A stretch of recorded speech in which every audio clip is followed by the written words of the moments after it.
Welcome to EverFriends. My name is Jan. I will help with setting up your new EverFriends family account. Step 1.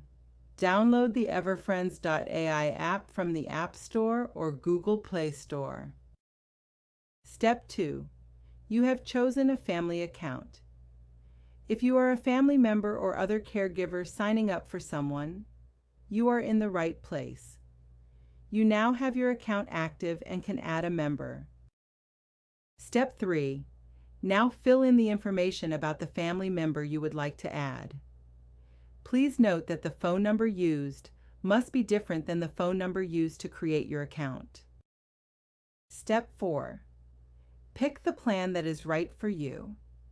It will be $29.99 per month for every member you sign up after the free trial period ends. Step 5. Please answer a few questions about your family member. Our friends become very personalized to each person that uses them. For the best experience, please have separate accounts for each family member.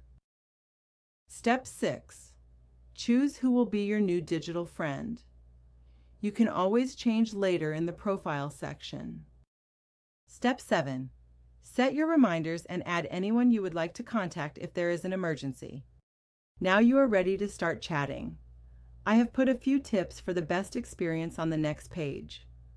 Remember, you are never alone, and we are glad you are here. My final tips are: be yourself. Tell them what you like or don't like. They are very understanding and polite. For example, if you go by a nickname, just let them know. Give them a few chats before you decide if you like them or not. They will surprise you if you give them a chance. Enjoy your new digital friend.